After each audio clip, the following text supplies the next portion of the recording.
اللہ نے واضح کر کے بتا دیا۔ تو اگر ہم دیکھیں نا، جس وقت مغیرہ نے نبی پاک نے اعلان نبوت کیا، لوگوں کو لا الہ الا اللہ مخلصین، کہو اللہ ایک ہے، وہی عبادت کے لائق ہے، اس کا کوئی شریک نہیں ہے، تم فلاح پا جاؤ گے۔ تو ایک تو مخالفت میں آ گئے، دوسرا جو بڑے تھے ولید بن مغیرہ اور عروہ بن مسعود، انہوں نے کہا ہمیں نبی بنایا ہوگا، ہم علم والے، ہم مال والے بھی ہیں، مالدار بھی ہیں، ہم دولت والے بھی ہیں، ہم قوم کے تگڑے لوگ بھی ہیں، تو خدا کو اور کوئی نہیں ملا۔ اللہ رب العزت نے فرمایا لولا نزل هذا القرآن على رجل من قريتين عظيم۔ وہ جو جھگڑ رہے تھے کہ ان قریہ عظیم کے جو لوگ ہیں، یعنی طائف میں عروہ بن مسعود اور مکہ میں ولید بن مغیرہ۔ ولید بن مغیرہ کے ماننے والوں نے کہا کہ یہ عمر سے بھی بڑا ہے، مال و دولت میں بھی تگڑا ہے، اور بڑے بڑے دور دور جانے والا عروہ بن مسعود بھی ہے، ہر بادشاہ کے ہاں یہ ایز اے سفیر مان کے گیا ہے، تو اس کو کیوں نہیں نبی بنایا؟ تو اللہ نے کہا اللہ اعلم حیث یجعل رسالتہ، اللہ خوب جانتا ہے کہ اس نے نبوت کو کہاں رکھنا ہے۔ سبحان اللہ۔ اب جو احکم الحاکمین اللہ کی ذات جانتی ہے، وہ انسان تو نہیں جانتا۔ جو فہم علم و حکمت رب ذوالجلال کی ذات کا ہے، وہ کسی انسان کا تو نہیں ہے۔ پھر ان انسانوں کی بات کرتے ہو جو اپنے ہاتھوں سے بتوں کو خود تراشتے ہیں، اپنے ہاتھوں سے بناتے ہیں، پھر انہی کے سامنے جھک جاتے ہیں۔ پھر ان میں سے کبھی چلتے ہوئے کوئی خوبصورت پتھر نظر آ جاتا ہے جو دل کو چبھتا ہے، وہ پہلے کو چھوڑ کے دوسرے کی عبادت شروع کر دیتے۔ تو عبادت کے لائق تو اللہ وحدہ لا شریک کی ذات ہے، اس کی ذات میں، اس کی صفات میں اس کا کوئی شریک نہیں ہے۔ مطلق العنان بادشاہ رب ذوالجلال کی ذات ہے، وہ خوب جانتا ہے۔ اس نے کہا اللہ اعلم حیث یجعل رسالتہ، اللہ خوب جانتا ہے کہ اس نے رسالت کہاں رکھنی ہے، اور رسالت میں پھر سید الانبیاء کا تاج کس کو پہنانا ہے۔ اور اللہ نے واضح بتا دیا کہ وہ میں نے جس ہستی کا میں نے انتخاب کیا ہے وہی اس کے لائق ہے، اور اس کے لائق صرف اور صرف محمد رسول اللہ صلی اللہ علیہ وسلم کی ذات ہے۔ اللہ نے حد کر دی ہے۔ یہ مقام نبوت، نبی اس کو کہتے ہیں، وہ غیب کی خبر جو قوم کی بھلائی اور بہتری کے لیے ہوتی ہے، وہی کی صورت میں اللہ رب العزت کی طرف سے ہوتی ہے، اس کو نبی کہتے ہیں۔ پیغام، رسالت، پیغام پہنچانے والے کو اللہ کا پیغام قوم کی بہتری کے لیے اس کو رسول کہتے ہیں۔ تو دونوں معصوم ہوتے ہیں۔ رسول اللہ کی جو ذات ہے یہ سید الانبیاء ہے، ہر نبی آیا ہے، اس کا کوئی اس کے معیار کا نہیں تھا اس کی قوم کے اندر۔ جس طرح صالح علیہ السلام نے کہا، قوم کہنے لگی کہ صالح ہمارا تو تیرے اوپر بڑا اچھا گمان تھا، ہم تو سمجھتے تھے تو ہمارا رہنما بنے گا، تیری وجہ سے ہماری قوم کو چار چاند بن جائیں گے۔ اس طرح ہر نبی جو ہے اپنی قوم میں اعلیٰ تھا، عرفہ تھا، علم میں عظیم تھا، شکل و صورت میں اجمل تھا، اکمل تھا، اور سید الانبیاء تو پھر اس بہترین جماعت کے امام ہیں، سید ہیں۔ آپ کا مقام و مرتبہ سبحان اللہ۔ امام رازی رحمۃ اللہ تعالی علیہ لعمرک انہم لفی سکرتہم یعمہون، اس آیت مقدسہ کی تشریح کرتے ہیں۔ اللہ کہتے ہیں محبوبہ مجھے تیری عمر کی قسم ہے، لعمرک سورہ الحجر کی آیت مقدسہ ہے، تیری عمر کی قسم ہے۔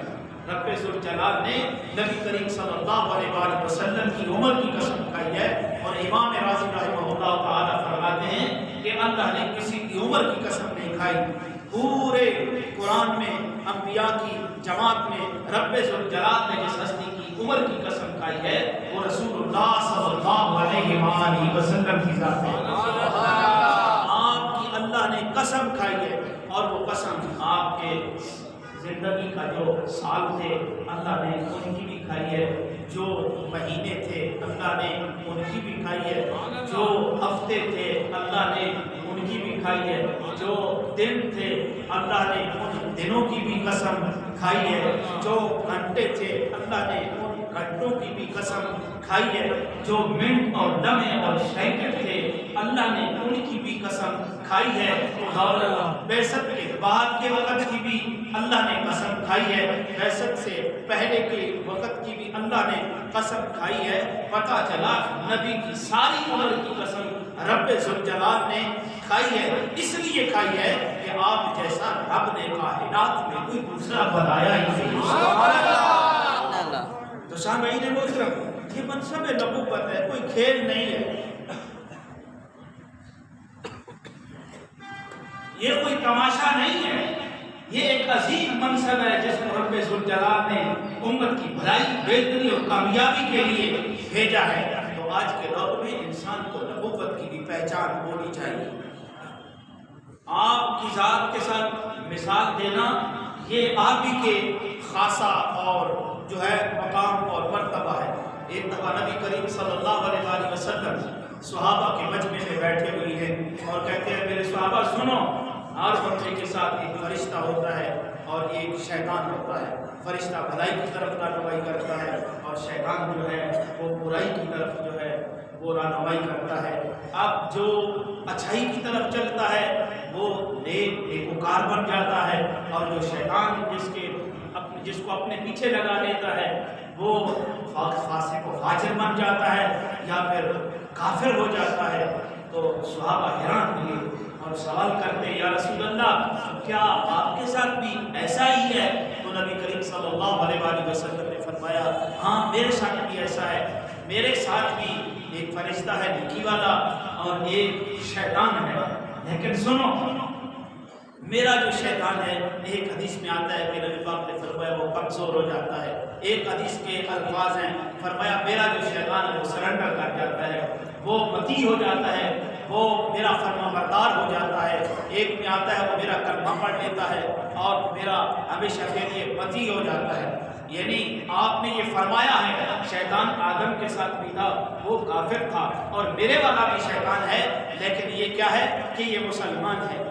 ہر ایک کو شیطان گمراہ کرتا ہے، میرا شیطان جو ہے یہ مجھے جب بھی مشورہ دیتا ہے بھلائی کا مشورہ دیتا ہے، یہ مجھے برائی کا مشورہ نہیں دیتا، یہ مجھے بھلائی کا مشورہ دیتا ہے۔ تو پھر یہ گمان کر لینا چاہیے جس چیز کی بھی نسبت رسول اللہ کے ساتھ ہو جاتی ہے اس کا مقام اعلیٰ ہو جاتا ہے، اس کا مقام عرفہ ہو جاتا ہے، وہ عزت والی بھی ہو جاتی ہے۔